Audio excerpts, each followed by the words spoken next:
শিশুকালে আমাদের প্রথম গুরু হন আমাদের পিতা মাতা, যাদের হাত ধরে আমরা প্রথম হাঁটতে শিখি, যাদের ভাষা গ্রহণ করে আমরা প্রথম কথা বলতে শিখি, যাদের আদর্শে আমরা বড় হয়ে উঠি, তারা আমাদের পিতা মাতা।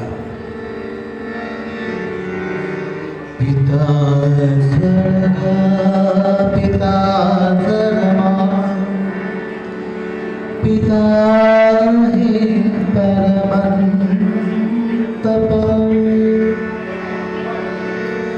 पितरे प्रीतिनापन्ने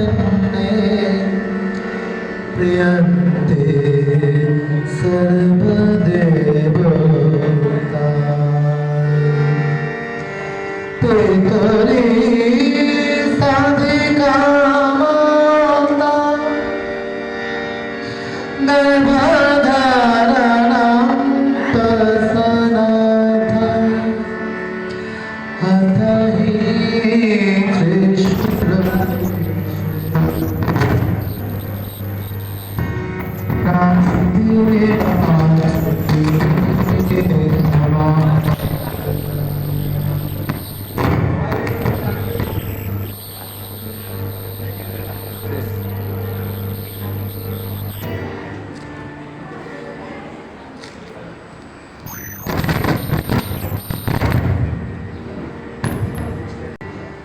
একটু বড় হলে আমাদের প্রয়োজন হয় শিক্ষার, পুঁথিগত শিক্ষা। তাই আমরা যাই বিদ্যালয়ে, সেখানে পাই আমাদের শিক্ষা গুরুদের। শিক্ষা গুরুই তৈরি করেন ভবিষ্যতের শিক্ষিত সমাজ। আশ্রম বিদ্যালয়ের সকল শিক্ষক শিক্ষিকাকে জানাই সশ্রদ্ধ প্রণাম। মাহেশ শ্রী রামকৃষ্ণ আশ্রম বিদ্যালয় সমূহের শিক্ষা পদ্ধতি এবং যত্ন সহকারে ছাত্রছাত্রীদের শিক্ষাদান ও শৃঙ্খলা বোধে বিদ্যালয়কে হুগলি জেলায় প্রথম এবং রাজ্যে তৃতীয় স্থান অধিকারে সক্ষম করতে পেরেছে। আজ এই পুণ্যতিথিতে আশ্রম বিদ্যালয়ের সাথে সারা বিশ্বের শিক্ষা গুরুদের জানাই বিনম্র শ্রদ্ধা ও প্রণাম।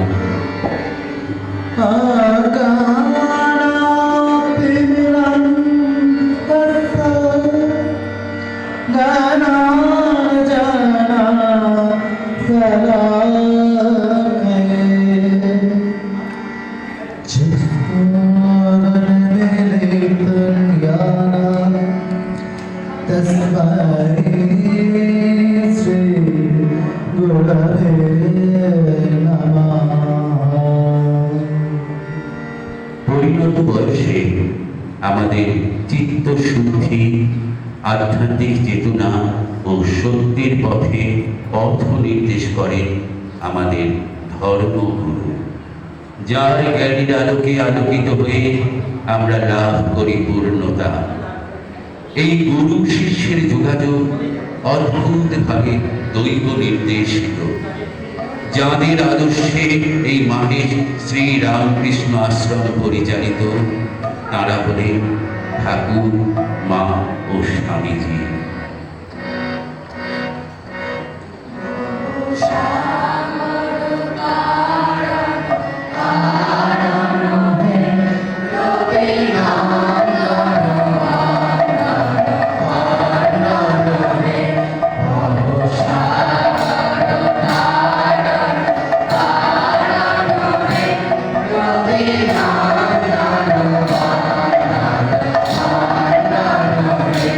Shine.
শিষ্যের মিলন পূর্ব নির্ধারিত। তাই বলে সিমলাপাড়ার নরেন্দ্রনাথ দত্ত, যার মনে ঈশ্বর নিয়ে হাজারো প্রশ্ন, ঈশ্বর কি, ঈশ্বর সত্যি আছেন কি না, ইত্যাদি ইত্যাদি, কোন এক অমোঘ টানে তিনি গেলেন দক্ষিণেশ্বর ভবতারিণীর মন্দিরে। সংস্পর্শে এলেন ঠাকুর শ্রী শ্রী রামকৃষ্ণ ও শ্রী শ্রী মায়ের। তার অন্তরের সমস্ত দ্বিধা সরে গেল। গুরুর কাছে পেলেন পথের দিশা। সেই পথে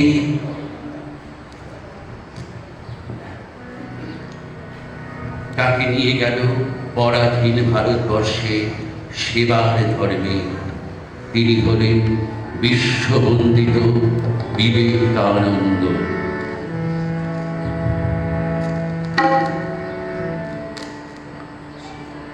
সন্ন্যাসী পড়িল জলে, মেরি শান্ত ক্লান্ত আঁখি, ভারত মুনির পানে যায়। কে ডাকিল, ওরে বাৎস, কত কাজ আছে বাকি। বাছা মোর, কোলে ফিরে আয়। কাঁদিছে ৩৩ কোটি, রোগের শোকের নিপীড়নে। রক্ত মেঘে ঢেকেছে আকাশ, ভালোবাসা ফুটে নাও, আলো দাও অন্ধজনে। সন্ন্যাসী উঠিল সিদ্ধবাস, ভারতের মৃত্তিকায় সিক্ত পদচিহ্ন রাখি। ললাটে জুড়িয়া ২ কর, উত্তরে প্রণাম করি, পশ্চিমে ফিরালো আঁখি। শিব শিব শঙ্কর শঙ্কর, ভারতের বাণী মূর্তি দাঁড়াইল রূপ ধরি। মূর্তি ভারতের সাধনা, পূর্বাচল বন্দি শিখা, পশ্চিমে ভাস্ল তরি। পশ্চিমে বিজয় লক্ষ্মী, কণ্ঠে দিল জয়মালা। বিজয়ী ফিরিয়া এলো ঘরে। কে বসিবে সিংহাসনে, বক্ষে যার বন্দি জ্বালা। নীলাকাশ শিরে ছত্র ধরে, পীড়িত আর্তের সেবা। কথিত অন্তরে প্রীতি, দৃঢ়তা ভুলাতে দিন জলে। সংশয়ে দিবির ছেদি, ওঠে সন্ন্যাসীর গীতি। ধায় মোর পঞ্চবটি বলে, মন্দির করিয়া আলো। মহাকালী যেথা জাগে, নাচে শ্যামা হৃদয় শ্মশানে।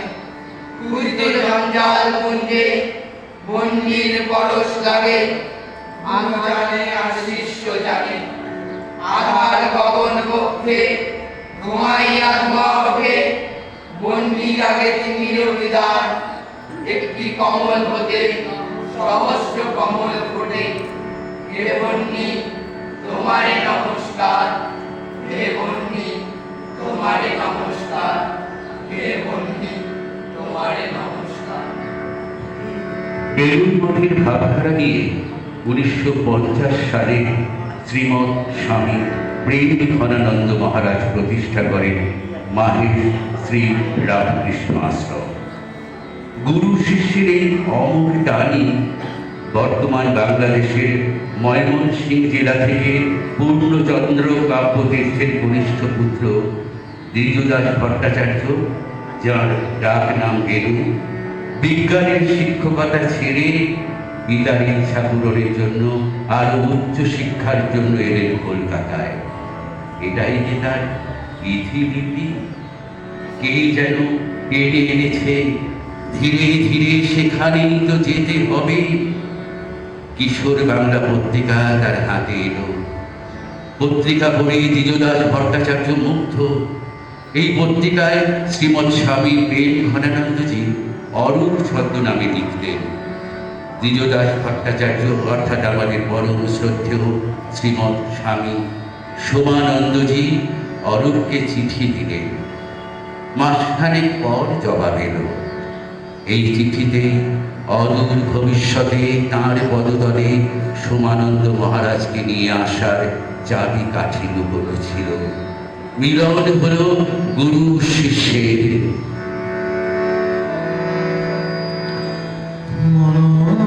চরণে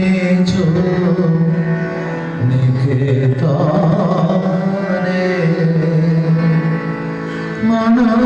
চলো নিজ নিকেতনে চলো নিজ নিকেতনে সংসার বিদেশ বিদেশীর বেশ ভ্রমণ চলো নিজ নিকেতনে চলো নিজ নিকেতনে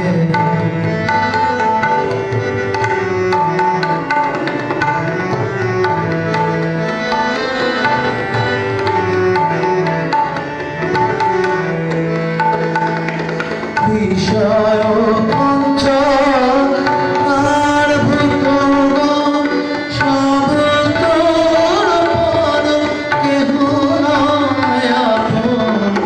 বিষয় পঞ্চ আর ভূত সব তোর পদ কেহ নয় আপন।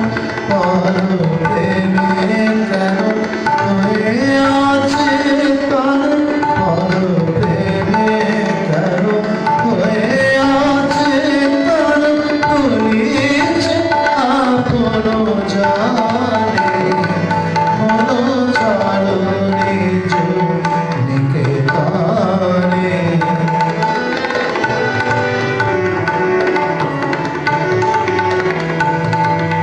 সত্য পথে মন ঘরোয়ারো প্রেমের আলো জানি চলয়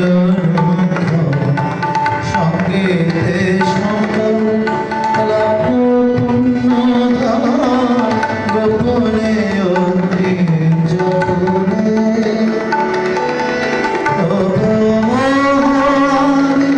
কঠিন সুগা প্রতীকের তরে সর্বসমস্যার নবমহারি কঠিন সুগা প্রতীকের তরে সর্বসমস্যার মন যতনে রাখলে প্রহরে সমদমরি জানে মন চলো নিজ নিকেতনে মন চলো নিজ নিকেতনে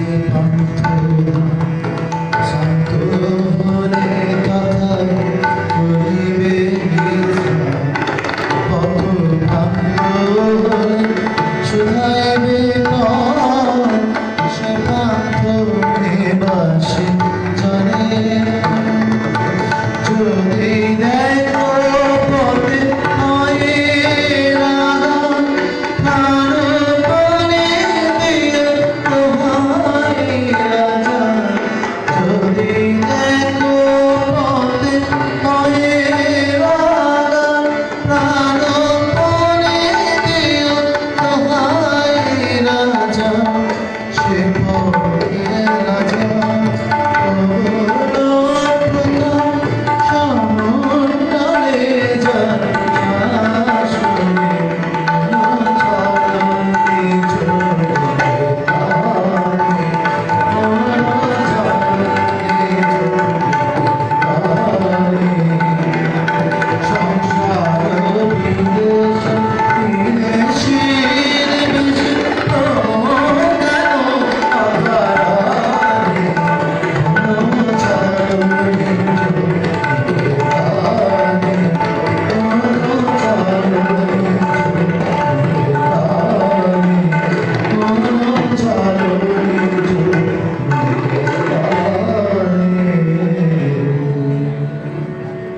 সোমানন্দ মহারাজ বলতেন, কিভাবে যে কি হয়ে গেল। গ্রামের সাধারণ এক যুবক ছেলে এদিক ওদিক ঘুরে দৈবের খেলায় পড়ে গেলেন ছেলে ধরার হাতে। এই ছেলে ধরা আর কেউ নয়, স্বয়ং স্বামী প্রেম ঘনানন্দজি। প্রথমে কিশোর ভারতী পত্রিকার দায়িত্ব করেন। পরে এদিকে 1952 সালে প্রতিষ্ঠিত হল পাঠশালা নামে প্রাথমিক বিদ্যালয়। তার দায়িত্ব গুরু সোমানন্দজির হাতে তুলে দিলেন 1953 সাল বাংলার 1359 ফাল্গুন দোল পূর্ণিমার দিন দীক্ষা নিলেন। সারাদিন কেমন একটা ঘোরের মধ্যে কাটল। সন্ধ্যায় আরতি হল খণ্ডন ভব বন্দন জপ। বড় আনন্দ, এক বিস্ময়কর অনুভূতি। কাজে অলসতা নেই, কুড়েমি নেই, ক্লান্তি নেই। যে কোনো মহিলাকে দেখছেন, কুমারী, যুবতী, বয়স্কা, তাদের যেন দেবী দুর্গা বলে মনে হচ্ছে।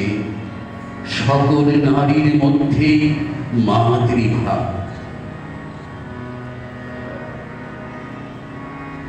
আর সংসারে ফেরা হলো না।